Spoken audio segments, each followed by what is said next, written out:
તો જે આંગણામાં તુલસીનો ક્યારો પૂજાતો હોય, જે ઉંમરે કંકુના સાથિયા પુરાતા હોય ને જ્યાં પરિવારની લાડકીને એ લાડકોડથી ઉછેરવામાં આવતી હોય, એ દીકરી જ્યારે પ્રેમનું મોહરું પહેરેલા જેહાદના છળકપટમાં ફસાય ત્યારે એની હાલત પાંજરામાં પુરાયેલા એ પક્ષી જેવી થાય છે, જેને આકાશ તો દેખાય છે પણ ઉડવાની એની આઝાદી એ છીનવાઈ ગઈ હોય છે.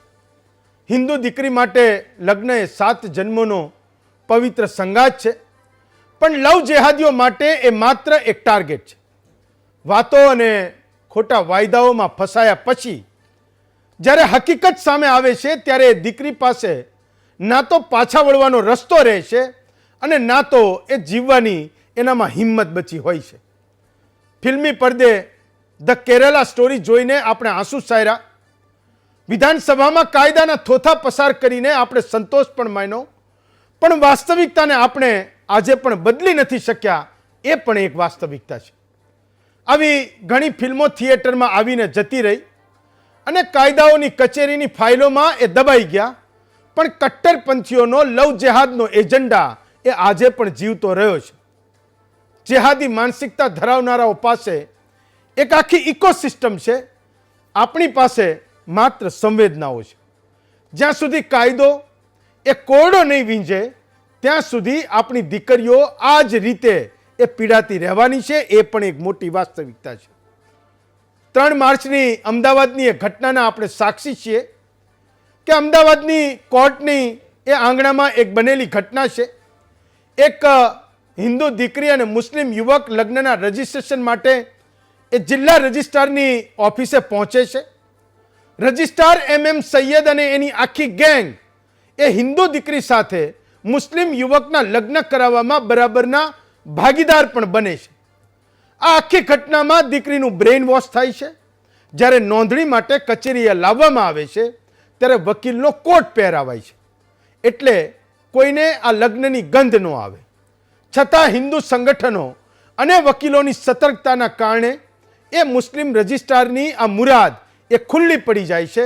વકીલો અને હિન્દુ સંગઠનો રજિસ્ટ્રાર સામે અવાજ ઉઠાવે છે, એની બદલીની માંગ કરે છે, અને છતાં સરકાર કે વહીવટી તંત્ર એની સામે કોઈ કાર્યવાહી કરતું નથી. એ આજ તારીખની સત્યતા છે. વિરોધ વધતા રજિસ્ટ્રાર તો રજા પર ઉતરી ગયો, પણ એની હિન્દુ દીકરીઓને ફસાવવાની વૃત્તિ એ ના બદલાઈ. સમયની સાથે લોકો આ ઘટનાને ભૂલી ગયા, પણ જ્યારે ફરીથી આવી જ ઘટનાનું પુનરાવર્તન થયું તો ખબર પડી કે આ એ જ રજિસ્ટ્રાર MM સૈયદ છે, જેણે માર્ચમાં બનેલી ઘટના પછી એ ભૂગર્ભમાં ઉતરી ગયો છે. આજે ફરી એ હિન્દુ સંગઠનોને એક માહિતી મળી કે મહેસાણાના મુસ્લિમ યુવક અને હિન્દુ યુવતી એ રજિસ્ટ્રાર કચેરીએ લગ્નની નોંધણી કરાવવા આવી રહ્યા છે. એ પછી આ હિન્દુ સંગઠનો પણ ત્યાં પહોંચી ગયા. આજે જે યુવક અને યુવતી લગ્નની નોંધણી માટે પહોંચ્યા હતા એ બંને પહેલા લિવ ઇન રિલેશનશિપમાં રહેતા હતા અને પછી એ લગ્ન કરવા માટે પહોંચ્યા હતા. એ પછી પરિવારે વાંધો ઉઠાવ્યો અને મુસ્લિમ યુવક કોર્ટમાં ગયો. કોર્ટે સ્પેશિયલ મેરેજ એક્ટ હેઠળ એ મુસ્લિમ યુવકને હિન્દુ યુવતીના નામે 3 લાખ રૂપિયા મૂકવાનો એ હુકમ કર્યો અને એ પછી લગ્નની નોંધણી કરાવવા માટે એ કોર્ટે કીધું. જ્યારે VSPના નેતાઓને કોર્ટના હુકમની જાણ થઈ તો એમણે માત્ર રજૂઆત કરીને સંતોષ માનવો પડ્યો. એ VSP નેતાનું કહેવું છે કે એમણે છેલ્લા 1 વર્ષમાં 150થી વધારે હિન્દુ દીકરીઓને આ ચુંગાલમાં ફસાતા બચાવી છે, અને એક જ અઠવાડિયામાં એક 16 વર્ષની દીકરી અને એક 14 વર્ષની દીકરીને એ મુક્ત કરાવવામાં સફળ રહ્યા છે. આ સફળ રહ્યા છે એની કહાણી છે. તો એવું નથી કે હિન્દુ દીકરીઓને બચાવવાનો એ વિશ્વ હિન્દુ પરિષદ અને સમાજના કેટલાક નેતાઓનો ઠેકો છે, એમનો ઇજારો છે. એમને કોઈ પગાર નથી મળતો, હિન્દુ સમાજ એમને કોઈ બંધાવી નથી દેતો, કોઈ માન અકરામ માટે આ હિન્દુ નેતાઓ એમનો જીવ જોખમમાં નથી નાખતા. એ જીવના જોખમે દીકરીઓને બચાવવાનું કામ કરે છે, પણ હંમેશા એ કાયદાના પરિઘમાં રહેવાની જેમની જવાબદારી છે, એ પોલીસ, એ ન્યાય વ્યવસ્થા કાયદામાં રહીને પણ કોઈ મદદ ન કરે તો એ હિન્દુ નેતાઓ પણ શું કરી લેવાના છે? અબજસનો ટોપલો લઈને ફરવું પડે, ખુંખાર અને નેક્સસ ધરાવતા લોકોની સાથે એમને દુશ્મની કરવાની, અને ઘર પરિવાર પણ એ સતત ભયમાં જીવતો રહે. એ બક્ષિસ એમને આ કામની મળે છે, મેં જોયું છે. અને આ વાત એ સરકારની, જેણે ટ્રિપલ તલાક હટાવ્યા, ગુજરાતમાં યુસીસીનો કાયદો લેવા, ઐતિહાસિક સુધારાઓની જોરશોરથી વાતો થઈ, જેની ગૂંજ એ દિલ્હીથી ગાંધીનગર સુધી સંભળાઈ. પણ જે સરકાર દેશના બંધારણને બદલવાની તાકાત રાખે છે, એ સરકાર અમદાવાદની એક કચેરીમાં બેઠેલા એ સૈયદ જેવા રજિસ્ટ્રારને એ કેમ નથી બદલી શકતી, એ આજનો સૌથી મોટો સવાલ છે. શું આવા જેહાદી માનસિકતા ધરાવતા અધિકારીઓ એ કાયદાથી પર છે કે કેમ, એ આજના મહામંથનમાં કેટલાક તમારા સવાલો પૂછીશું.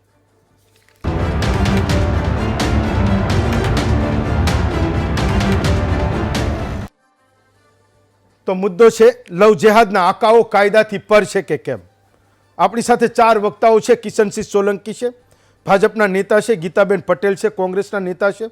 એડવોકેટ સોનલ જોશી છે, મેં જે 3 માર્ચની ઘટનાનો ઉલ્લેખ કર્યો એને એક સાક્ષી પણ રહ્યા છે. અને ડૉક્ટર ઉજ્જવલ શેઠ છે, એ બજરંગ દળના કાર્યકર છે. તો સૌથી પહેલાં સોનલબેન તમને સવાલ કરું છું કે હું એ સમજી શકતો નથી કે સૈયદ એ 3 મહિના પહેલાંની ઘટના પછી જો રજા પર ઉતરી જતો હોય, એને એના કામના એ ફરજના દિવસો દરમિયાન કોઈ ઇન્ચાર્જ પણ નિમી દેવાની એને પોતાને સત્તાઓ હોય, અને છતાં પણ સરકારી વિભાગ એ કોઈ પણ કમ્પિટન્ટ ઓથોરિટી અને કોર્ટ એની સામે કશું ના કરી શકે, તો હું માનું છું કે આનાથી શરમજનક બીજી કોઈ ઘટના નથી. તો એ દિવસે એ કોર્ટના એ તમામ વકીલોએ શેના માટે મોરચો માંડ્યો હતો કે હિન્દુ દીકરીઓને એ પરણાવવા માટે એ કાળા કોટ પહેરાવીને કોર્ટના સમયની પહેલાં એ કોર્ટમાં પૂરી દે છે અને કોઈને ખબર ન પડે એ રીતે લગ્ન કરાવીને એને ભગાડી મૂકે છે. જ્યારે કે એ દીકરીની માં એ કોર્ટની બહાર એ આંસુ સારતી હતી, એનો પરિવાર આજીજી કરતો હતો કે મારી દીકરીને અમને મળાવવા દો. આ બીજી ઘટના છે અને હું સમજુ છું કે મને ને તમને ખબર પડેલી આ બીજી ઘટના છે. તો આ નેક્સસના એ તમામ એ કડીરૂપ લોકો એ અત્યાર સુધી બદલાયા કેમ નહીં, એ સવાલ તમે કોર્ટમાં કોઈને પૂછો કે નહીં? હેમંતભાઈ, તમારો આક્રોશ છે, હું એની સાથે સંમત છું. એકચ્યુઅલી એવું છે કે રજિસ્ટ્રારનું કામ છે કે નોંધણી કરવાનું અને પરણાવવાનું. હવે જે વાત હતી કે જે પ્રમાણે ખોટા કપડાં પહેરીને વકીલના વેશમાં આવ્યા હતા, એ વખતે એમની ફરિયાદ નોંધાઈ હતી એ લોકોના વિરુદ્ધમાં, અને એ વખતે પોતે ત્યાં આગળ પીઆઈ હતા. ઇવન અમારા કોર્ટના પ્રેસિડેન્ટ પણ પોતે ત્યાં આગળ મામલો થાળે પાડવા માટેનો પ્રયત્ન કરેલો. હવે વાત કરીએ છીએ કે જે લવ જેહાદને લઈને જે વાત છે, પર્ટિક્યુલર કમ્યુનિટીનું કોઈ વ્યક્તિ છે આવી રીતે જો એ કરી રહ્યું છે, તો એ યોગ્ય નથી. આની અંદર એવું છે કે જે જાહેરનામું બહાર લગાવવામાં આવે છે, ક્યાંક ને ક્યાંક લોકો દ્વારા એ મેસેજ બધી જગ્યાએ કન્વે થતો જ હોય છે કે ભાઈ આ છોકરીના લગ્ન આ તારીખે થવાના છે, જે તે મા બાપને જાણ કરવી. હવે જે પ્રમાણેનો કાયદો છે હેમંતભાઈ, કે ત્યાં જાહેરનામું 30 દિવસ સુધી લગાવવામાં આવે છે અને જે પ્રમાણેના લગ્ન થયા છે, પરંતુ જે પાછલી ઘટના હતી એમાં એમની જે ભૂમિકા હતી એ શંકાસ્પદ હતી કે વહેલા આવી જવું, સમયથી પહેલાં આવી જવું, અંદર બોલાવી દેવા, એની માને અંદર એન્ટ્રી નહીં કરવા દેવી, આ જે બધી બાબતો હતી કે એ દીકરી પ્રેગ્નેન્ટ હતી, એ અચાનક જ ત્યાંથી પોલીસ જાપ્તાની અંદર નીકળી ગયા. એટલે આ જે ઘટનાઓ છે એના માટે ખરેખર આખું ગુજરાતમાં વિવિધ સમાજોના લોકોએ ઇનિશિયેટિવ લઈ અને મા બાપની સિગ્નેચર માટેની વાત કરેલી, પરંતુ ક્યાંક ને ક્યાંક સ્વતંત્રતાનો અધિકારનો એક બહુ મોટો ઇસ્યુ આની અંદર આવી રહ્યો છે. એટલે લગ્ન બેન, હું તમને એક સિમ્પલ સવાલ પૂછું. બોલો બોલો.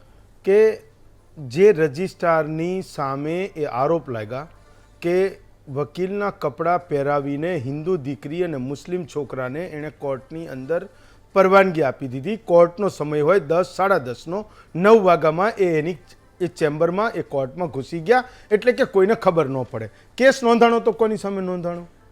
આમાં એવું છે કે એમને પોતે બોલાયા હતા, એવું કોઈ સ્ટેટમેન્ટ આ જે બાળકો બંને જે લગ્ન કરવા આવ્યા હતા એમને હેમંતભાઈ નથી આપ્યું. રજિસ્ટ્રાર એની ખુરશી પર હતા, સમયથી પહેલા આવ્યા એટલે એમને એવું કીધું કે મને મારી જાનનો ખતરો હતો, તો આ બાળકોની જાનનો ખતરો હતો, એવું એ લોકોએ જણાવેલું. પરંતુ એ શંકાસ્પદ એમની ભૂમિકા તો હતી જ, અને ભૂમિકા હેઠળ કામ થવું જોઈતું હતું. આજે પણ જો અગર આવી રીતની ઘટનાના આવા આરોપો આવતા હોય તો એમની તાત્કાલિક ધોરણે બદલી કરવી ખૂબ જ જરૂરી છે. કારણ કે એમના સમયમાં ગઈ વખતે જ્યારે આપણે હેમંતભાઈ અહીંયા ડિબેટ કરી તો ઘણા બધા લગ્ન આવી રીતે કરાવડાવ્યા હતા, અને ક્યાંય ને ક્યાંય જે આવી માનસિકતાવાળા જે લોકો છે કે ક્યાંક ને ક્યાંક હિન્દુ દીકરીઓ મુસ્લિમમાં પરણાવો, એના કારણે એ લોકોને કન્વર્ટ કરી દઈએ, આ જે માનસિકતા છે માત્ર ને માત્ર મુસ્લિમ કમ્યુનિટી ખબર નહીં કેમ આની અંદર જે સડો ભરેલા એમના મગજમાં અમુક પર્ટિક્યુલર લોકો છે, એવું નથી કે આખો મુસ્લિમ સમાજ ખરાબ છે, પરંતુ એવું કહી શકાય કે આ મેન્ટાલિટીના કારણે આવી રીતની ઘટનાઓ થતી હોય છે. અમારી પાસે મારું બેકગ્રાઉન્ડ પણ વીએસપી રહેલું છે. જી. મેં જોયેલું છે હું કે આવું પહેલા તમારી પાસે. 5 લાખ રૂપિયા, 10 લાખ રૂપિયા, અગર જો પંજાબીની છોકરી છે તો 7 લાખ, બ્રાહ્મણની છોકરી છે તો 5 લાખ, આવી રીતે જ્યારે લગ્નનું સર્ટિફિકેટ આપવામાં આવતું હતું હેમંતભાઈ, હા. એટલે આવું થતું હતું. પરંતુ આ રજિસ્ટ્રારને અત્યારે મારું પણ માનવું એવું છે કે જો આવી ઘટનાઓ બનતી હોય તો એને હટાવવું જોઈએ. હા. ગવર્મેન્ટે ઇનિશિયેટિવ લેવું જોઈએ. અત્યારે બીજેપીના લોકો પણ Yes. અહીંયા ઉપસ્થિત છે, એ લોકોએ ધ્યાન દોરવું જોઈએ. ડૉક્ટર શેઠ, એક તો મારો મુદ્દો એ હતો કે તમે લોકો આજે હિન્દુ દીકરીઓને બચાવવા જાઓ છો, એને રેસ્ક્યુ કરવા જાઓ છો, ક્યાંક એ પરણી ગયા પછી એવા ખૂંખાર લોકોના મોહલ્લામાં જઈને બચાવવા જાઓ છો તો તમને પગાર નહીં જ મળતો હોય. મે બી હું સાચો હોઈશ. તમને કોઈ માન અકરામ પણ નહીં આપતું હોય કે મોટો કોઈ સ્ટેજ બનાવે અને એ કાઉન્ટ કરે કે ડૉક્ટર ઉજ્જવલ શેઠે બજરંગ દળના નેતા અને યુવા કાર્યકરે આ 10 દીકરીઓને બચાવીને સમાજ એમના હાર તોરા કરે છે, એવું પણ નહીં થતું હોય. અને કદાચ એવું પણ નહીં થતું હોય કે કોઈ તમને એ મોટા મોટા સરકારી એવોર્ડ માટે તમને કોઈ નોમિનેટ કરતું હોય, એનો પગાર નથી મળતો, એ નોમિનેશન નથી થતું, સમાજ કોઈ એનો કોઈ બદલો નથી આપતો. તો મને હજી એને જ સમજ પડતી કે તમે લોકો શેના માટે આ કોર્ટ દર કોર્ટ અને ગલી મોહલ્લાના ચક્કર કાપો છો, જ્યારે કે એ ક્લિયર કટ કેસ છે કે એક વ્યક્તિ જેના ઉચ્ચ પદ પર બેઠો છે, ક્લાસ 1 અધિકારી છે, એ નેક્સસ સીધું દેખાય છે અને તો પણ સરકારી વ્યવસ્થાઓમાં એ માણસને નશ્યત ના થાય, એની સામે કેસ ના નોંધાય, એની કોઈ બદલી ન થાય, તો તમે લોકો શેના માટે મત કરો છો?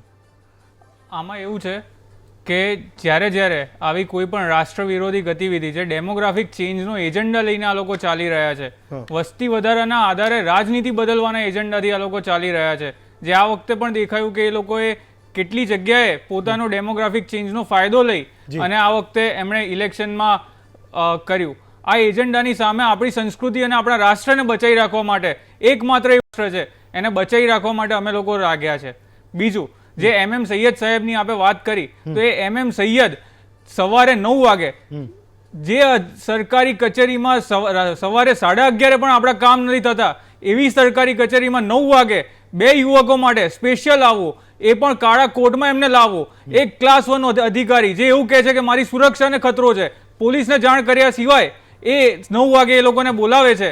આવા એક ચોક્કસ નેક્સસનું જ્યાં આગળ ખબર હોય, આવા અધિકારીઓ કે જેના માટે રાષ્ટ્ર કરતા ધર્મ પહેલો આવે છે, એમની સામે લડવા માટે અમારા જેવાએ ઉતરવું પડે છે. ફાઇન. ગીતાબેન, તો તમારે તો સરકારને પૂછવું જોઈએ કે આખરે તમે યુસીસી લાવો, બેન દીકરીઓની છળ કપટ કરનારા લોકોને 7 વર્ષની જેલના કાયદા બનાવો, પણ એ તો લોકોની વાહવાહી લૂંટવા માટે છે. જ્યાં તમને દેખાય છે સીધી રીતે કે દીકરીઓનું હિત, એ હિન્દુ દીકરીઓનું હિત ક્યાં છે, જ્યાં એ હિત દેખાય છે ત્યાં તો એક્ટ કરવું નથી, ત્યાં આવા લોકોને બદલવા નથી, ત્યાં એવા લોકોને સજા કરવી નથી, એને નશ્યત કરવા નથી, અને તમે કાયદો લાવશો, વાહવાહી લૂંટશો, લોકો તાળીઓ પાડશે. છેલ્લા કેટલા ટાઈમથી આ કાયદામાં સુધારા વધારા માટેની લડાઈ ચાલી રહી છે ગુજરાતની અંદર, અને જે આ માર્ચ મહિનાના સાક્ષીના કરતાં અત્યારે પણ આ ઘટના બની છે, એવી તો કેટલી એવી ઘટનાઓ હશે કે જેની આપણને, મને, તમને કોઈને ખબર નહીં હોય, આપણા નાક નીચે આ થતું હશે. અને માર્ચ મહિનામાં આ ઘટના બન્યા પછી પણ આપણી જો આંખો ના ઉઘડતી હોય તો આના માટે જવાબદાર કોણ છે? તો જવાબદાર સીધી રીતે જોવા જાવ તો સરકાર જવાબદાર છે કે આવા અધિકારી નહીં, પણ આમને આ લોકોને આપણે શું કહી શકાય, આ બધા રાષ્ટ્ર વિરોધી કૃત્યો કરતા હોય આવી રીતે, તો એ લોકો પર સંકટ જો કેમ નથી? એ લોકોને તો સસ્પેન્ડ કરી દેવા જોઈએ, બદલી કરવાની વાત નથી, એના ઉપર કેમ કોઈ પ્રશ્ન નથી, એની પાસે કોઈ જવાબ નથી માંગી શકતું. આવા લોકો જ્યારે આ કચેરીમાં બેસી અને આવા કૃત્ય કરતા હોય તો આપણે બધા માત્ર ડિબેટો કરીએ, વાતો કરીએ, બધું થાય, પણ આપણે બદલાવ નથી લાવી શકતા, આપણે કશું કરી નથી શકતા. તો આને કરી કોણ શકે છે? તો એ માત્ર સરકાર કરી શકે છે. માત્ર વિધાનસભાની અંદર બિલના મુદ્દા ઉપર એટલી મોટી વાતો થાય, જોરથી ભાષણો થાય, 30 મિનિટ વિધાનસભાના અંદર બોલવામાં આવે કે અમે આ બિલ મૂકીશું, અમે કાયદામાં સુધારા વધારા કરીશું, અમે આમ કરીશું, અમે તેમ કરીશું, આપણે ગૃહ રાજ્યમંત્રીનું આપણે બહુ સરસ ભાષણ સાંભળ્યું હતું વિધાનસભાની અંદર, પણ થયું શું? તો કે કશું જ નહીં. આ વસ્તુ જે થાય છે થતું રહે છે. આ ગુજરાતની અંદર અસંખ્ય દીકરીઓ પીખાતી રહે છે અને પીખાતી રહે છે. કેટલી દીકરીઓ આપણા વિડીયો આ કેમેરાની સામે આવે છે, કેટલી દીકરીઓ કેમેરાની સામે પણ નથી આવતી, અને કેટલી દીકરીઓ આજ સુધી પીડાઈ રહી છે, અને કેટલી દીકરીઓ આત્મહત્યા કર્યાના એવા કિસ્સાઓ પણ આપણે ગુજરાતની અંદર જોયા છે. તો માત્ર ડિબેટો કરવા કરતા હું આમાં સીધી રીતે ભારતીય જનતા પાર્ટીને જ ગુનેગાર ગણું છું. તમે ગુજરાતની દીકરીઓને જો બચાવવા માંગતા હોય તો લગ્ન નોંધણીના કાયદાઓમાં ફેરફાર કરવા ખૂબ જરૂરી છે. તમે જોયું અત્યારે કે આ જ વસ્તુ જે અમે કહી રહ્યા છીએ કે નોટિસ બહાર લગાવી ફરજિયાત છે, અને એ કાયદો છે જ, પણ કોઈ આ લગ્ન નોંધણીમાં એ અરજી બહાર લગાવતું નથી. તો એના માટે અમે કેટલા ટાઈમથી લડીએ છીએ, તો એમાં કોઈ ફેરફાર થયો? ખાલી વાહવાઈ લૂંટવાની હોય, વાતો થાય, બિલ મૂક્યું પણ એના ઉપર કોઈ ચર્ચા નહીં, બિલ મુકાયું કોઈ ચર્ચા નહીં, ઇમ્પ્લિમેન્ટ કોઈ નહીં, ખાલી વાતો કરી, બધાને મીડિયાના ખુશ થઈ ગયા. ગુજરાતની જનતા બચારી મારા જેવી ભોળી છે હેમંતભાઈ, એ લોકોને હમણાં અમારે વસ્ત્રાલમાં એક બે દીકરીઓ સાથે આવું થયું તો એમને એવું કહ્યું કે બેન કાયદો તો સુધરી ગયો છે, અમારી દીકરીને તમે ગમે તેમ કરીને પાછી લઈ આવો, અમારી મરજી વિરુદ્ધ લગ્ન કર્યા છે. ગુજરાતની જનતા એટલી ભોળી છે કે એમને એવું થઈ ગયું કે આ કાયદો તો બની જ ગયો છે, હવે અમારી દીકરીઓને કોઈ નહીં ભગાડી જાય, એવું આશ્વાસન આ લોકોએ માત્ર બોલીને આપી દીધું છે. પણ આ ગુજરાતની અંદર હું એવું માનું છું કે એવા અસામાજિક તત્વો છે કે આપણી દીકરીઓ સેફ નથી, એ આપણે સ્વીકારવું જ રહ્યું. કિશનસિંહ, તો સરકારમાં બેઠેલા કેટલાક લોકો એ વાતને ક્યારે સમજવા તૈયાર થશે કે જે વ્યવસ્થાઓને તાલ ઠોકીને સુધારવા માટે આપણે સત્તામાં બેઠા છીએ, અથવા તો આપણે જેની ક્રેડિટ લઈએ છીએ, એ કામ પણ જ્યારે ધરાતલ પર એ દેખાતું એક નથી પૂરું થતું, એની ક્રેડિટ પણ લે, એની જવાબદારી પણ લે. બીજો મુદ્દો એ છે કે અમદાવાદ જેવા મોટા શહેરમાં તમને આપવામાં કશું બાકી નથી રાખ્યું. જનતાના આટલા બધા આશીર્વાદ છે, આ 1 કરોડ લોકોનું ગામ છે, કંઈક કોઈક મહેસાણાથી આવે, કોઈ ગાંધીનગરથી આવે, કોઈ સાબરકાંઠાથી આવે, એ લગ્ન કરીને જતા રહે ને સરકારી વ્યવસ્થામાં બેઠેલા લોકોના આશીર્વાદથી જતા રહે. હું માનું છું કે તમારી વ્યવસ્થા એ ક્યારે જાગશે, ગુજરાતના લોકો એ પૂછી રહ્યા છે.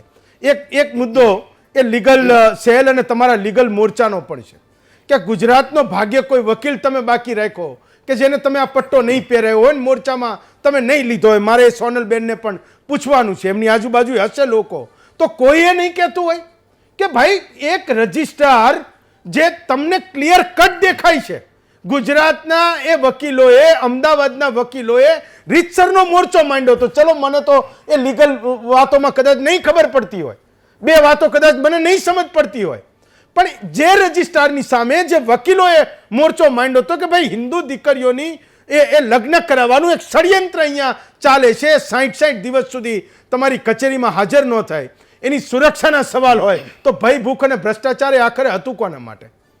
હેમંતભાઈ, ગુડ ઇવનિંગ.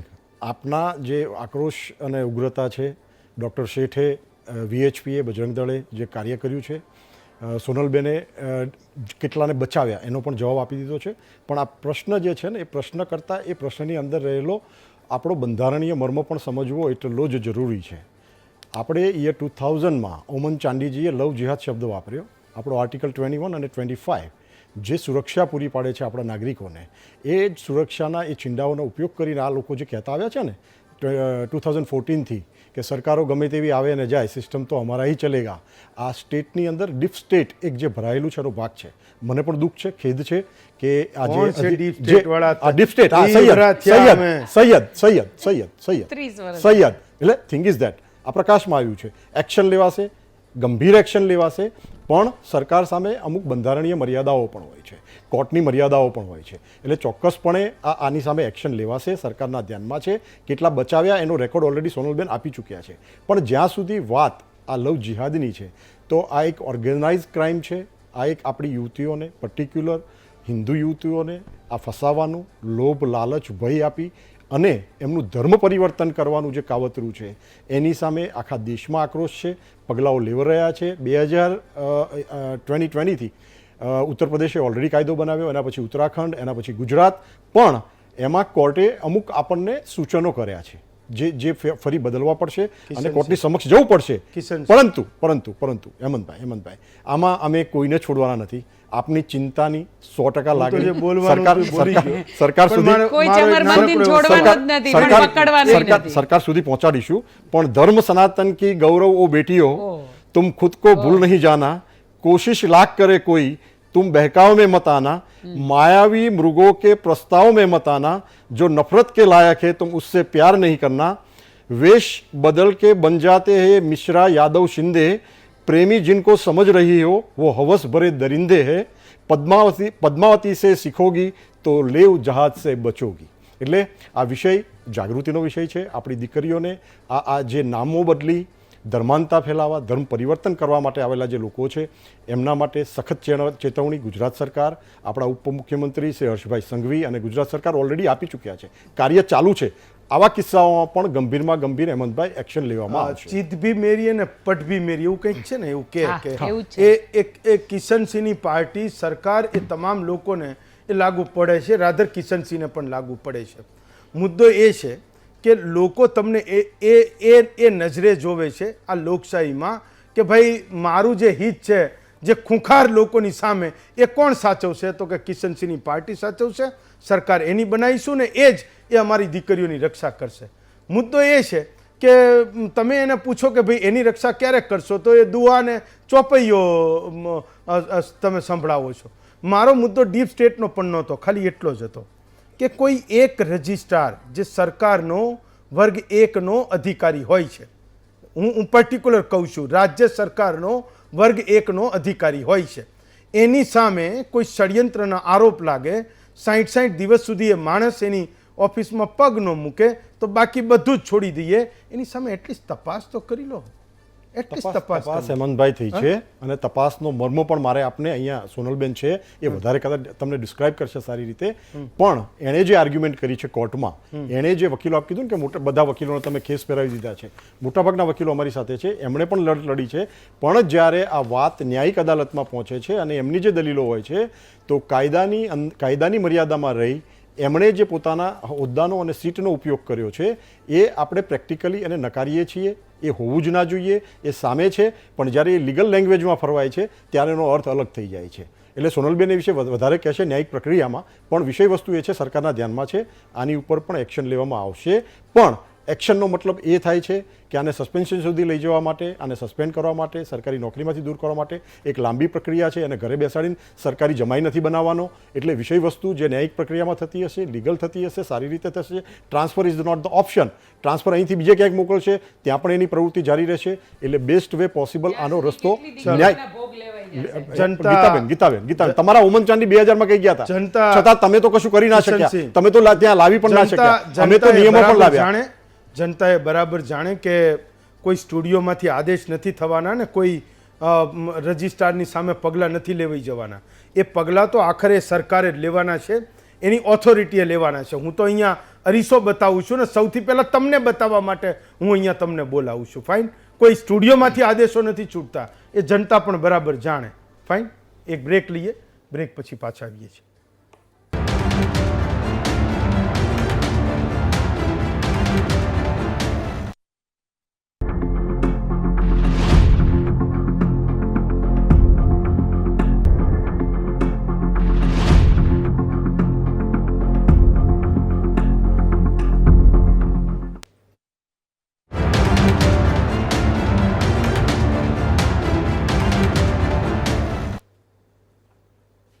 બ્રેક પછી સ્વાગત છે આપનું મહામંથનમાં. સોનલબેન, મને એક 30 સેકન્ડમાં એટલું સમજાવો કે આ કેસમાં કોઈ રજિસ્ટ્રાર કે કોઈ ક્લાર્ક કે કોઈ રજિસ્ટ્રારની ઓફિસનો કોઈ પણ વ્યક્તિ જો આ પ્રકારની ધોખાધડી કરે છે, જો સરકાર એને બદલે છે, સસ્પેન્ડ કરે છે, એને કોઈ સજા કરે છે, એની સરકારી નોકરી ઉપર ચોટ કરે છે, તો હિન્દુ દીકરીઓ એ બચે કે ન બચે?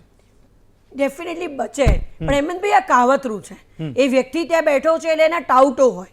એ લોકો એવું કહે કે ભાઈ આપણા બેઠો છે એટલે ક્યાં બેઠો છે? એ પોતે રજિસ્ટ્રારની પોસ્ટ પર જે પ્રમાણે જ્યાં લગ્ન થઈ રહ્યા છે, સ્પેશિયલ મેરેજ, પણ એની ખુરશી ઉપર તો નથી ને? એ ખુરશી પર અત્યારે નથી, પણ એની પાસે ઓથોરિટી છે.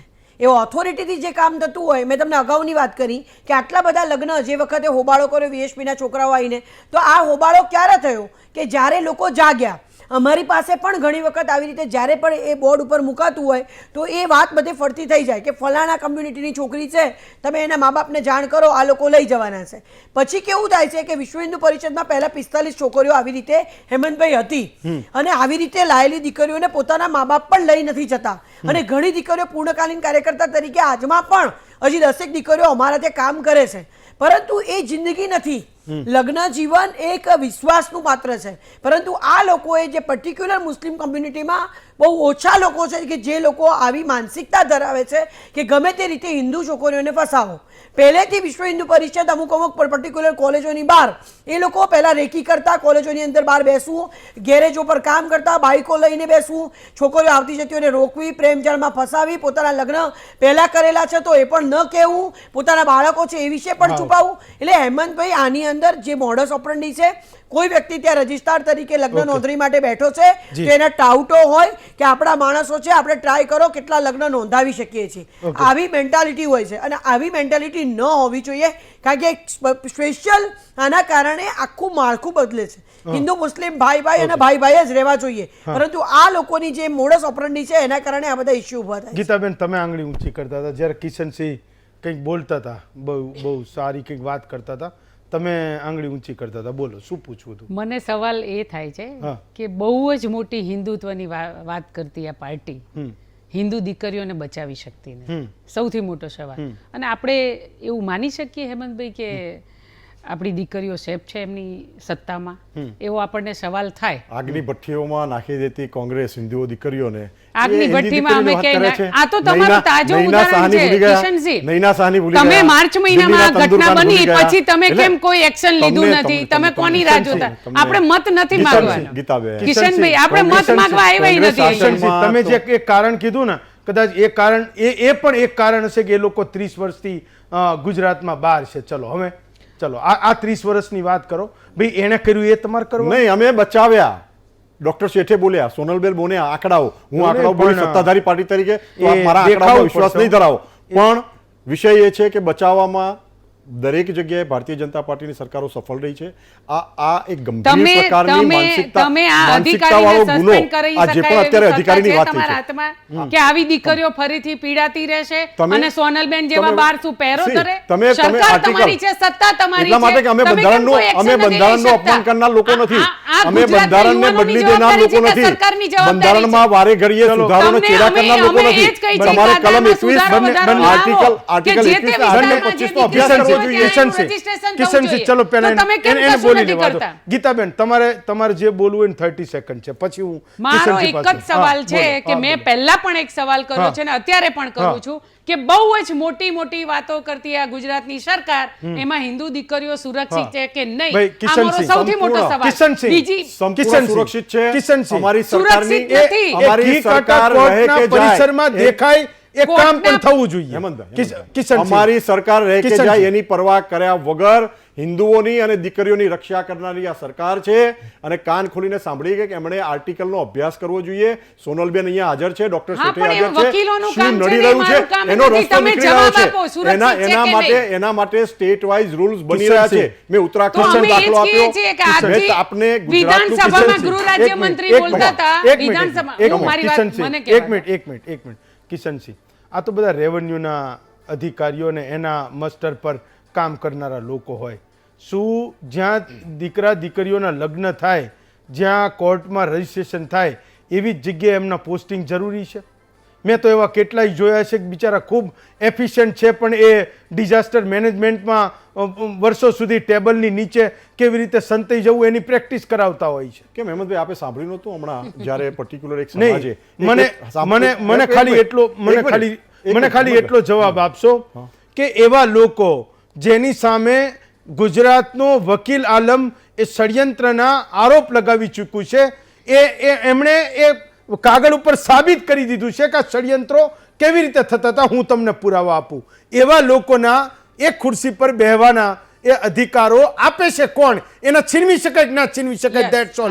ખાલી આટલો મુદ્દો. કાયદેસર છીનવી શકાય. બંધારણેલા આપેલા આ અધિકારોનો એમણે દુરુપયોગ કર્યો છે, ગંભીર દુરુપયોગ કર્યો છે, ગંભીર આક્ષેપો છે, એમને 100% સજા મળશે અને એના માટે જે નિયમો પરિવર્તનની જરૂર હશે એ પણ વિધાનસભા કરશે. પણ અહીંયા મુદ્દો એ પણ છે, એ પણ ધ્યાન રાખવું જોઈએ કે અમે આર્ટિકલ 21 કે 25 બદલનાર લોકો નથી, અમે બંધારણનું અપમાન કરનાર કે બંધારણની ઉપરવટ જનાર લોકો નથી. કાયદાની મર્યાદામાં રહી અને જે પણ બેસ્ટ થતું હશે એ કરીશું. અને આપે હમણાં જ 6-8 મહિના પહેલા એક સમાજની પર્ટિક્યુલર દીકરીઓને આપણા જ બનાસકાંઠા કે સાબરકાંઠા, હું એક્ઝેક્ટલી ભૂલી ગયો છું, ત્યાં આપણા જ લોકો જે લગ્નો કરતા હતા, બહુ મોટું આંદોલન થયું, જે બેફામપણે એક જ મંદિર ને એક જ જગ્યાએ ને એક જ આપણા ગોરની હાજરીમાં, બરાબર, આ પણ કિસ્સાઓ નોંધાયેલા છે. તમામ જગ્યાએ સરકાર જાગૃત છે, સરકાર કામ કરી રહી છે. પણ એ અધિકારીઓને ક્યાં તમે સસ્પેન્ડ કર્યા? ત્યાં પણ એક્શન એ લેવાય. અધિકારીઓને તમે સસ્પેન્ડ આજ સુધી નથી કર્યા. Suspension is not the, I mean કેમ? Suspension is not only the choice. તમે ફ્રોડ લગ્ન કરાવે છે, એના નામે પૈસા બનાવે છે કરોડો રૂપિયા, છતાંય તમે અધિકારીઓને સસ્પેન્ડ નથી કરી જ્યાં શકતા. સુધી લગ્નનું પ્રમાણપત્ર ઇસ્યુ ના થાય ત્યાં સુધી તો હું ને તમે પણ સમજીએ છીએ કે સામાજિક વૈધતા એની ગમે એટલી હોય, પણ જ્યાં સુધી એ લગ્નનું પ્રમાણપત્ર ઇસ્યુ ના થાય ત્યાં સુધી એના લગ્ન થતા નથી. લોકો એ ઈચ્છે છે કે એ વ્યવસ્થા એવી ટાઈટ થાય કે મા બાપને કોઈ દિવસ એ કોર્ટના પરિસરમાં રડવું ના પડે, રડવું ના પડે. સુધારાઓ દ્વારા એ વ્યવસ્થા બનાવી, કોર્ટ દ્વારા આપણી પાસે, સરકાર પાસે પાછું આવ્યું. હું કિશનસિંહ એવી અપેક્ષા રાખું છું કે માધ્યમો પણ જાગૃત છે, જનતા પણ જાગૃત છે, આ વકીલો પણ જાગૃત છે અને એ મા બાપ પણ જાગૃત રહેશે તો કદાચ મારે એ અહીંયા ચર્ચા કરવાની જરૂર નહીં પડે. પણ એટલીસ્ટ કોઈ સંજોગોમાં કોઈ દીકરી ક્યાંય ફસાઈ છે તો એને ક્યાંક એ નીકળવાનો રસ્તો જો કોઈ છે તો હું માનું છું કે આવી ખુરશી ઉપર બેઠેલા જે લોકો છે ને એની પાસેથી જ એ રસ્તો ક્યાંક જાય છે. બચવાનો રસ્તો હું કહું છું, ફસાવાનો નહીં. કિશનસિંહ, ગીતાબેન અને સોનલ, તમામ માધ્યમોનો આભાર, આપનો હેમંતભાઈ આભાર. અને આ જાગૃતતા જ આપણને બચાવી શકશે આ નરાધમો. સોનલબેન અને ડોક્ટર ઉજ્જવલ શેઠ, ચારેયનો આભાર માનું છું. આવતીકાલે આપના વધુ એક વિષય સાથે ફરી મળીશું. આજે રજા આપશો.